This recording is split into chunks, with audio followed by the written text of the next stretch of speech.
이럴 때는 수요일 날은 예레미야서를 봅니다. 예레미야서 순서로 하면은 예레미야 8장입니다.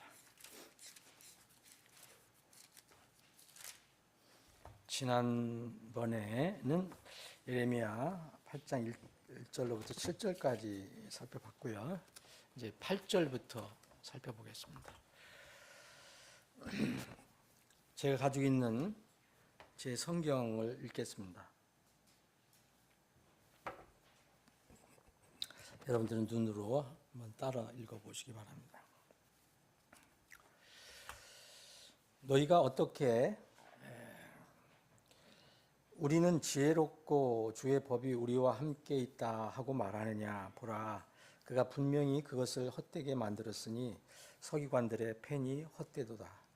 지혜로운 사람들이 부끄러움을 당하고 그들이 놀라며 붙잡히는도다. 보라, 그들이 주의 말을 거절하였으니 그들에게 무슨 지혜가 있겠느냐. 그러므로 내가 그들의 아내들을 다른 사람들에게 줄 것이고 그들의 밭들도 그것들을 상속받을 자들에게 주리라. 이는 가장 작은 자부터 가장 큰 자까지 모두가 탐욕에 빠지고 예언자로부터 제사장에 이르기까지 모두가 거짓으로 행하기 때문이라. 이는 그들이 내 백성에 따라 상처를 조금만 고쳐주고서 말하기를 평안이 없는데도 평안하다 평안하다 하였기 때문이라. 그들이 가증한 짓을 저지를 때에 부끄러워하였느냐? 아니라 그들은 전혀 부끄러워하지 아니하였고 얼굴을 붉힐 줄도 몰랐도다. 그러므로 그들이 쓰러지는 자들 가운데 쓰러질 것이요 그들을 징벌할 때에 그들이 내던져지리라. 주가 말하노라. 이 부분은 8절부터 12절까지 만약 어떤 요약 제목을 단다면 하나님께서 세상의 지혜와 하늘의 지혜를 대비해 주신다고 저는 생각합니다. 예루살렘이 심판을 받기 전 백성의 마음은 착각하는 것과 교만으로 가득 차 있었습니다. 여기 8절 그 앞부분에 보면 우리는 지혜롭다. 우리는 지혜롭고 주의 법이 우리와 함께 있다. 그렇게 말한다고 기록되어 있습니다. 하나님의 말씀을 받아 기록하는 서기관들의 펜, 그들의 수고는 아무 열매를 맺지 못했습니다. 서기관들의 펜이 헛되도다. 이렇게 말씀합니다. 유다 백성은 스스로 지혜로운 사람들, 곧 스스로 지혜롭다는 것은 세상 기준으로는 지혜로운 자들이라는 겁니다. 그러나 하나님의 기준으로는 썩어 없어질 세상의 지혜를 가진 자들을 말합니다. 진리가 아닌 거짓은 궁극적으로 수치와 재앙을 불러올 뿐입니다. 그 열매는 부끄러움을 당해서 놀라고 적에게 붙잡히게 될 것입니다. 9절 앞에 부분을 그렇게 설명하고 있습니다. 참 지혜이신 주님의 심판을 받아서 가족과 재산도 다 모든 것을 잃어버리게 될 것입니다. 당시 이스라엘 사람들을 이제 말씀하신 것입니다. 지혜의 기준은 항상 하나님의 말씀입니다. 그러므로 세상의 지혜는 절대 진리가 아닙니다. 아무리 세상에서는 대단한 지식을 가지고 있고 세상에서는 매우 지혜롭게 보이는 그런 사람이라도 하나님 말씀에 어긋나는 그런 것은 지혜가 아닙니다. 그들은 세상의 지혜와 지식은 있지만 하나님의 말씀을 거절했기 때문에 하나님이 인정하시는 지혜는 그들에게 아무것도 없습니다. 그들이 주의 말을 거절하였으니 그들에게 무슨 지혜가 있느냐라고 말씀하십니다. 이 세상에서 대단한 지식과 지혜를 가지고 있는 사람이라도 하나님의 말씀에 맞지 않는 것이라면 그는 지혜를 가지고 있는 것이 아닙니다. 그는 어리석은 자일 뿐입니다. 이 말씀은 고린도전서 1장, 2장, 3장에 잘 설명해 주고 있습니다. 당시 고린도 교회는 스스로 지혜롭다고 하는 사람들이 많았습니다. 스스로 똑똑하다는 사람들이 많이 있었어요. 고린도 후서 11장에 보면 이런 말씀이 있어요. 고린도 후서 11장 18, 19절에 보면 많은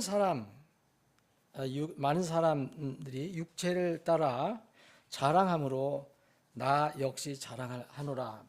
사도 바울이 고린도 교회를 빗대서 말씀한 겁니다. 이는 너희가 스스로 지혜로움으로 어리석은 자들을 기꺼이 용납하기 때문이라. 이제 어리석은 자들이 고린도 교회에 들어와서 이상한 말들로 그들을 유혹을 했습니다. 잘못 가르쳤습니다. 근데 왜 그들이 쉽게 넘어갔느냐? 성경은 말하기를 너희가 스스로 지혜롭기 때문에 라고 합니다. 너희가 스스로 지혜로움으로 어리석은 자들을 기꺼이 용납했다라고 말씀하고 있습니다. 세상의 지혜는 혹 기발한 아이디어와 방법을 만들어낼 수는 있을지 모릅니다.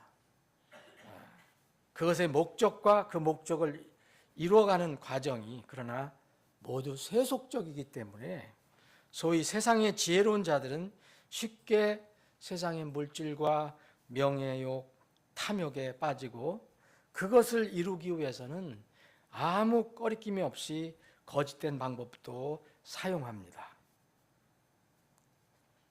이 과정에서 생명이 없는 종교가 가담을 합니다. 여기 오늘 본문에 보면 10절에 보면 가장 작은 자로부터 가장 큰 자까지 모두가 탐욕에 빠지고 예언자로부터 제사장에 이르기까지 모두가 거짓으로 행하기 때문이라 그랬습니다. 여기서 예언자로부터 제사장에 이르기까지 이것은 뭐를 얘기합니까? 당시에 이스라엘 백성의 그냥 일반 백성이 아니라 그들을 지도하는 종교 지도자들을 얘기합니다. 이들이 모두 거짓으로 행한다고 했습니다. 생명이 없는 종교는 결국은 거짓과 하나가 됩니다. 세상의 탐욕에 빠지고 잠시 있다가 사라질 그것을 추구하는 과정에서 거짓으로 행하는 생명 없는 종교인들은 어떤 특징이 일어나느냐면 사람들의 비율을 맞추기 위해서 하나님 말씀과 반대되는 말과 행동을 합니다. 여기 11절이 그 말씀입니다. 자, 내 백성의 딸의 상처, 내 백성의 딸이라면 백성들 이야기하는 거죠. 상처를 조금만 고쳐주고서는 말하기를 평안이 없는데도 평안하다, 평안하다 반복적으로 이렇게 말해줍니다. 이것이 바로 그 타락한 종교인들, 생명 없는 종교인들이 하는 일입니다. 백성의 상처를 조금만 고쳐줬다라는 것은 마음을 고쳐서 생명을 살리는 근원적인 해결책 대신에 임시 방편적으로 귀만 즐겁게 하는 방법을 제시해서 일시적으로 위안을 받게 한다는 뜻입니다. 완전히 고치지도 않고 조금만 고쳐놓고서는 종교, 이것이 바로 종교 처방입니다. 완전히 고치지 못하고 조금만 손을 대주는 것, 이게 종교 처방인데 이 종교 처방은 치료받아야 하는 사람 편에서는 무언가 좋아진 것 같은 느낌은 받을 수 있습니다. 그러나 하나님 편에서 볼 때는 근원적으로 치료가 되는 것이 아닙니다.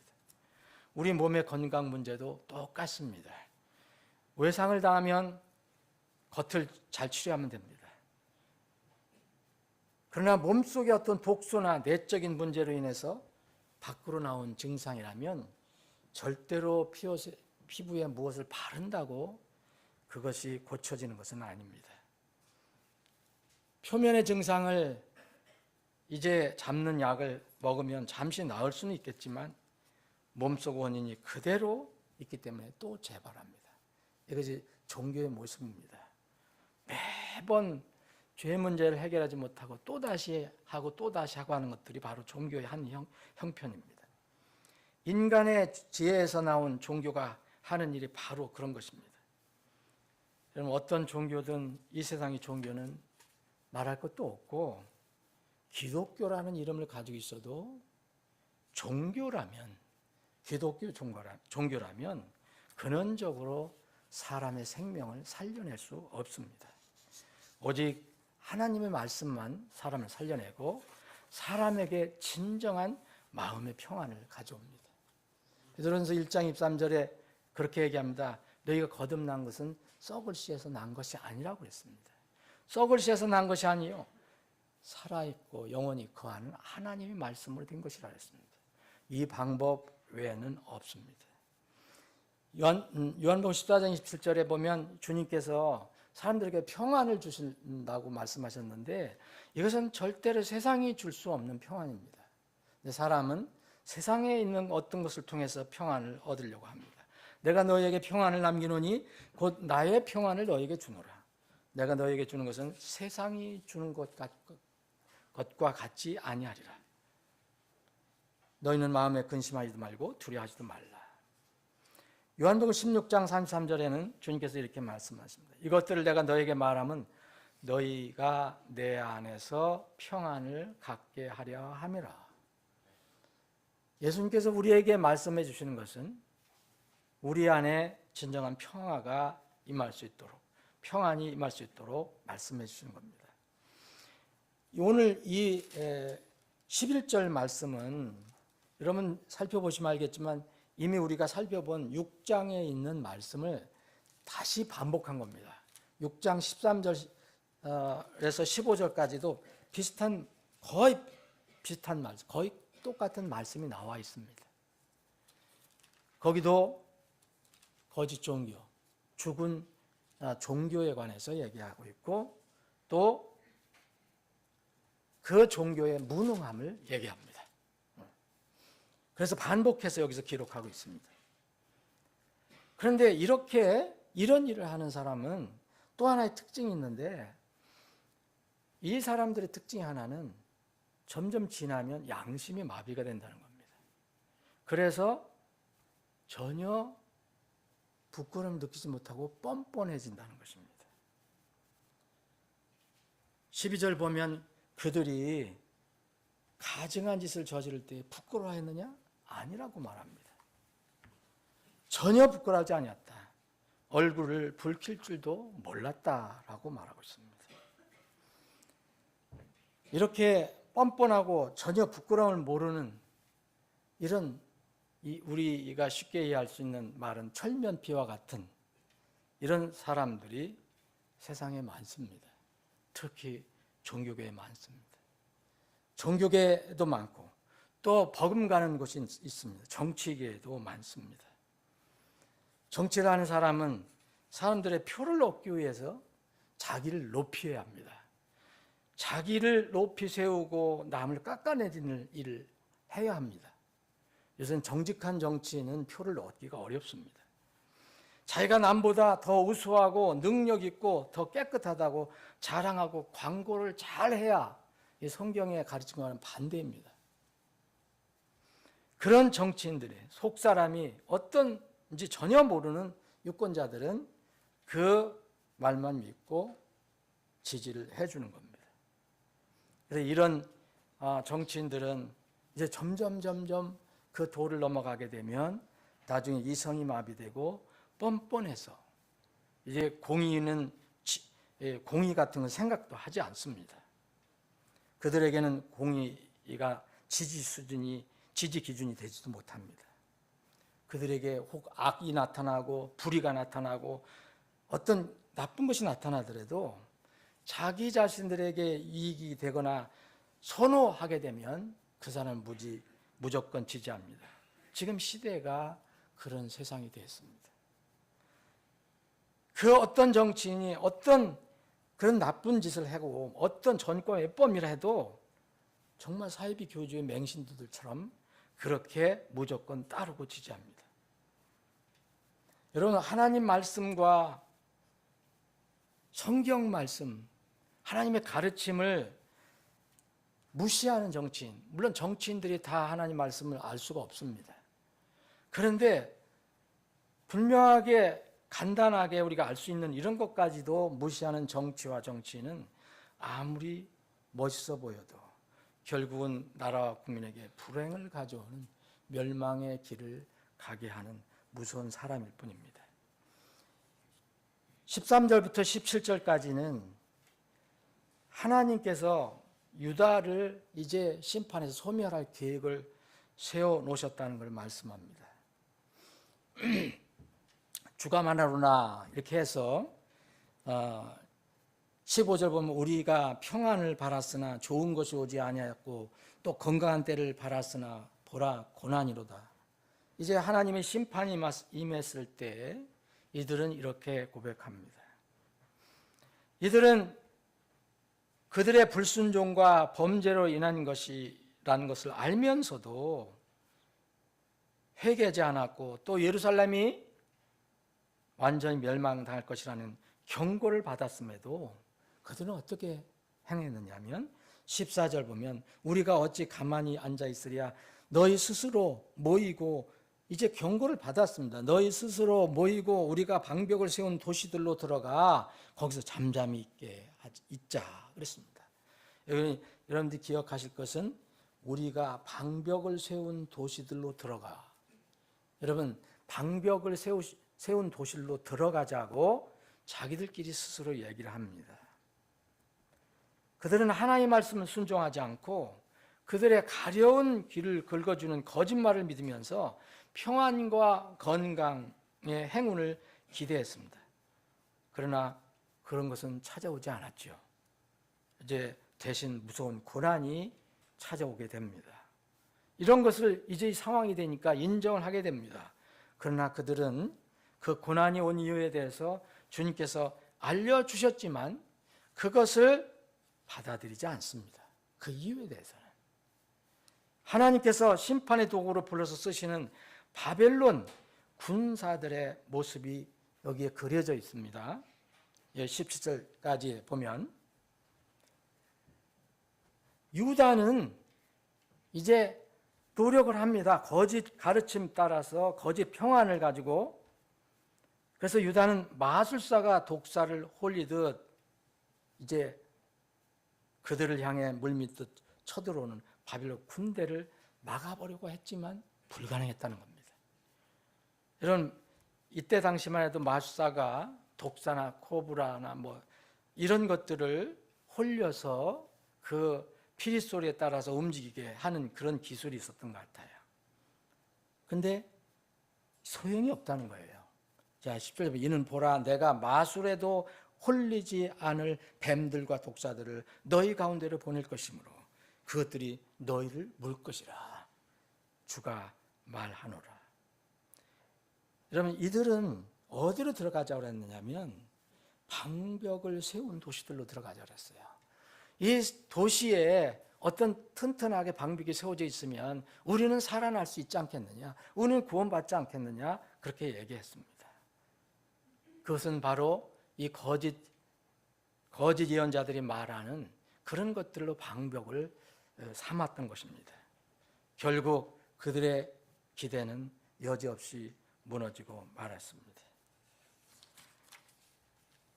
이들은 회개하지 않았습니다. 회개하지 않으면 어떤 어려움도 막아낼 방법은 없습니다. 심판을 피하려면 심판의 때가 임하기 전에 회개하고 돌아서서 주님께 엎드리는 길밖에 없습니다. 이게 단순하지만 유일한 방법입니다. 죄인이 구원받기 위해서는 심판주 하나님 앞에 회개하는 때가 바로 오늘 지금이어야 됩니다. 이것을 성경을 강조합니다. 구원받은 자녀가 하나님 앞에 불순종하고 세상적인 삶을 회개하려면 미루면 안 됩니다. 바로 오늘이고 지금입니다. 죄인이 회개의 때를 놓치면 영원한 멸망의 심판을 면할 수 없고, 지금 이 유다 백성, 이스라엘 백성처럼, 그리고 용서를 받았지만 용서받은 죄인이잖아요. 하나님 자녀들이. 이 자녀들이 마음이 강팍해서 세상 삶을 즐기고 누리다가 회개의 때를 놓치면 주님의 징계는 피할 수 없습니다. 세상의 모든 것과 일에는 그것의 때가 있으므로 너무 늦기 전에 하나님과의 관계를 설정하는 것이 아주 지혜로운 길입니다. 이것을 전도서 3장과 12장에서 우리에게 알려주고 있습니다. 오늘 8장 마지막 부분을 살펴보겠습니다. 이 18절부터 22절은 사실 굉장히 중요한 내용이 들어가 있습니다. 이 예레미야 예언자의 슬픔과 탄식이 기록되어 있습니다. 예레미야는 자기 눈에 펼쳐지는 조국의 비참한 모습에 낙담할 수밖에 없었습니다. 18절에 보면 내가 슬픔을 이기고 스스로 위로하고자 할 때에 내 마음 속에서 낙담하는도다. 이미 멸망의 심판이 시작되었기 때문입니다. 하나님께서 시온에 계시지 않아서 예루살렘이 무너지는 것이 아닙니다. 유다의 왕이신 하나님께서 그 예루살렘 가운데 계시지 않아서 바벨론 군사를 막지 않으신 것이 아닙니다. 그렇게 된 것은 그들이 불순종했기 때문에, 그들이 거짓을 믿었기 때문에, 그래서 결국 하나님을 반역했기 때문에 하나님의 분노를 일으켰기 때문입니다. 먼 나라에 거하는 19절입니다. 먼 나라에 거하는 자들 때문에 내 백성의 딸이 울부짖는 소리를 보라. 주가 시온에 계시지 아니하냐? 그녀의 왕이 그녀 가운데 계시지 아니하냐? 이 그녀라는 것은 시온 예루살렘을 얘기하죠. 어찌하여 그들이 자기들의 새긴 형상들과 타국의 헛된 것들로 내 분노를 일으켰는가? 나는 여기 하나님이죠. 그러면서 이제 20절은 그 백성을 대신해서 이 예레미야 예언자가 말합니다. 아마 이 백성이 이렇게 말했을 수도 있습니다. 어떻게 얘기합니까? 수학기가 지나고 여름이 끝났으나 우리는 구원을 받지 못하였도다. 여러분 21절은 또 이렇게 얘기합니다. 내 백성의 딸의 상처로 인하여 나도 상하나니 내가 암담하고 큰 놀람이 나를 사로잡았도다. 여기는 이 예레미야 예언자가 백성의 그 모습을 보며 아픔을 함께 나누면서 말한 것입니다. 22절 길르앗에는 유황이 없냐? 거기에는 의사가 없느냐? 그런데 어찌하여 내 백성의 딸의 건강이 회복되지 아니하였느냐?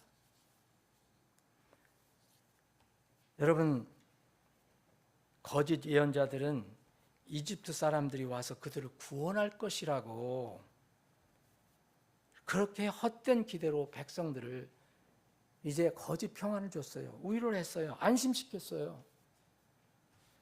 그렇지만 이미 때는 지나서 수확철이 지납니다.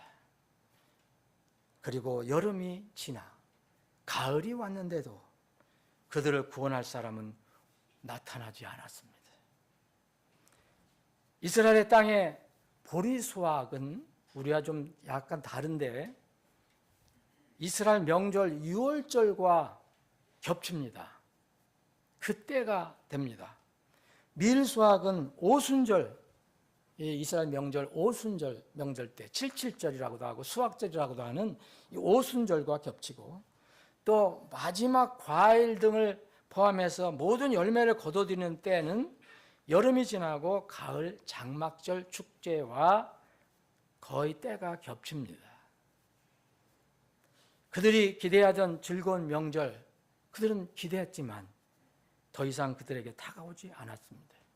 기쁨 대신 슬픔과 죽음이 찾아왔습니다.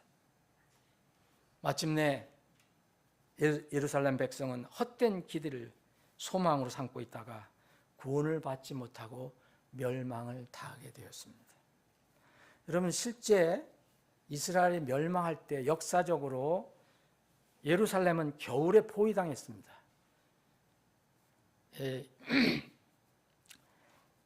느부갓네살 그 군사들에 의해서 군대에 의해서 겨울에 포위당해서 그들이 좀 버텼지만 이듬해 봄, 여름을 겨우 견디다가 이제 여름이 끝날 때 이듬해 함락됐습니다. 예언자 예레미야는 이스라엘의 비참한 상황을 보고 마음이 상하고 암담하고 놀라움에 사로잡혔다고 말하고 있습니다. 왜 예레미야 예언자는 병들어 죽어가는 유다 왕국을 위한 치료약이 없는가라고 외쳤습니까? 그 치료약을 투여하여 병을 고칠 의사가 왜 없는가라고 외쳤습니다. 그들의 지도자, 제사장, 예언자들은 그들을 말씀으로 치료할 의사들이 되어야 하는데 그들은 전혀 그들을 치료하지 못하고 이제 죽음을 내몰고 말았습니다.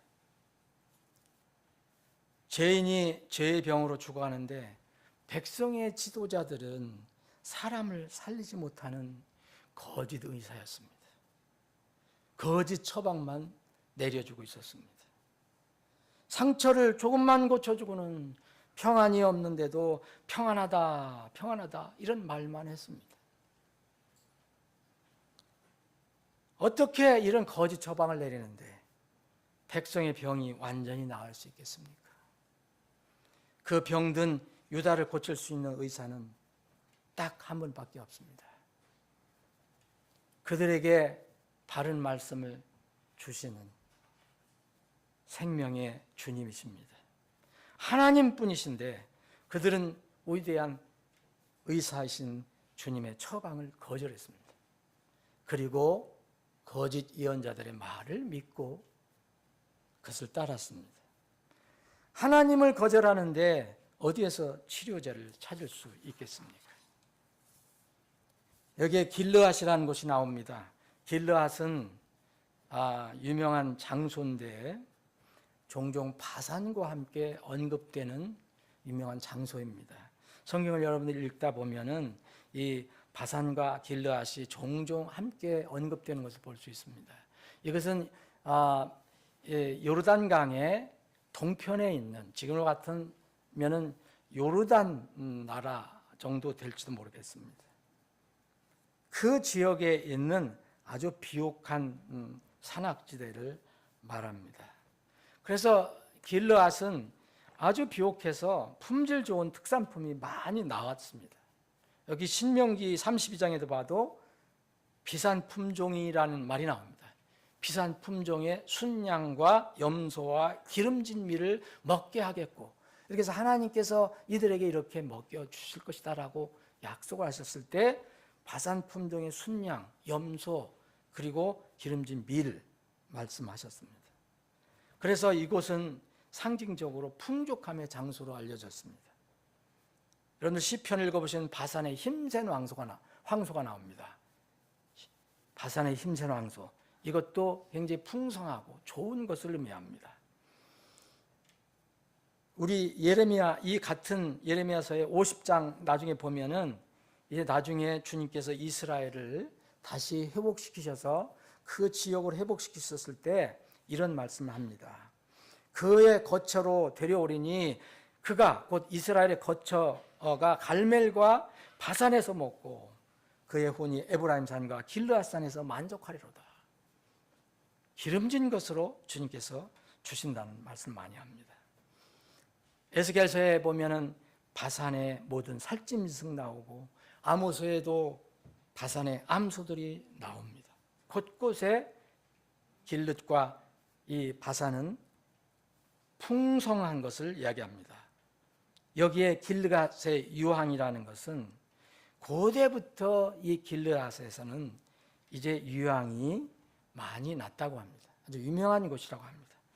이제 이 유황은 어떻게 쓰였느냐? 상처를 치료하는 성분을 가지고 있습니다. 그래서 이 상처를 사람들의 병을 치료하는 데 쓰인 것입니다.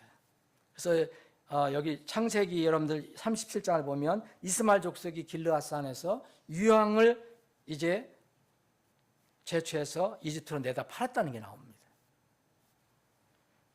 두로가 번창할 때 이스라엘이 그 유황을 두로에 가지고 와서 거래했습니다. 에스겔서에 나옵니다. 그 유황은 팔레스타인 땅에서 가장 값이 나가는 특산품 중에 하나였습니다. 그런데 슬프게도 사람들이 즐기는 유황은 길르앗에 있었지만 죄인들의 죄병, 이 죄병을 치료할 치료제, 곧 유향과 같은 하나님의 말씀은 없었습니다. 또 이 말씀을 잘 적용해서 백성들에게 이제 발라주고 치료해줄 그런 치료할 참 의사가 거기에 없었습니다. 그래서 그들은 망하고 말았습니다. 오늘 말씀을 정리하겠습니다. 여러분, 오늘 말씀은 우리에게 무슨 의미가 있습니까? 이 말씀은 지금부터 2100년 전에 2100년, 그러니까 지금 21세니까 2100년이잖아요. 예수님 오신 뒤에. 그런데 예수님 오시기 전에 600년 전에 또 기록된 거예요. 그러면 이거 2600년 전에 기록된 말입니다. 여러분, 이것이 우리 지금 이 시대에 무슨 의미가 있겠습니까? 분명히 의미가 있습니다. 로마서 15장 4절에 보면 전에 기록된 것은 무엇이든지 우리의 배움을 위하여 기록되었기 때문에 이것은 우리가 성경 기록들이 주는 인내와 위로를 통해 소망을 갖게 하려 함이라 했습니다. 여러분, 주님께서 다시 오시는 영적인 수학기가 지나고 있습니다. 여름이 지나고 있습니다. 우리도 죄병을 고치지 못해 구원받지 못한 우리 이런 시대에 우리 주위에 죄병을 치료하지 못한 사람들이 우리 주위에 너무 많이 있습니다. 우리는 때가 되면 슬픈 일이지만 그들이 이스라엘 백성들이 이렇게 외친 것처럼, 그것을 바라보는 예언자가 이렇게 외친 것처럼 우리도 그렇게 슬프게 외칠 때가 올 수 있습니다. 우리는 그들에게 구원의 진리를 알리고 돕고 섬겨야 할 사명이 있습니다. 여전히 우리 주변에는 죄병을 치료하지 못해서 그 무서운 심판을 멋모르고 기다리는 사람들이 많이 있습니다. 우리 주위에 약한 사람들도 많습니다. 이런 사람들을 우리는 도울 책임이 있습니다. 그것이 우리에게 맡겨준 사명입니다. 그들을 위해서 기도하고 그들을 위해서 사랑의 수고를 하는 여러분들의 수고가 끊임이 없기를 바랍니다. 더욱더 여러분들이 그들을 위해서 기도하고 수고하시기를 주님의 이름으로 축원합니다. 아버지 하나님, 오늘도 저희들에게 믿음을 주셔서 하나님 집에 모여 주님을 찬양하고 경배하며 또 함께 마음을 묶어서 주님께 기도할 수 있는 시간을 주심을 감사합니다. 주님, 우리가 사는 이 시대는 영적인 수학기가 거의 다 돼가는 그런 시대입니다. 언제 나팔소리가 울려 퍼질지 아무도 알 수 없는 시대입니다. 주님, 이 영적 수학기에 이제 여름이 다 끝나가는 시대에 우리에게 주신 사명을 다시 한번 상기하고 우리가 할 수 있는 대로 기도하고 사랑으로 수고하는 우리 교회가 되게 해 주옵소서. 이 시간 사랑하는 지체들이 기도하는 기도 제목을 들어주시고 하나님의 완전한 뜻과 계획 가운데서 이루어 주시옵소서. 예수님의 이름으로 기도합니다.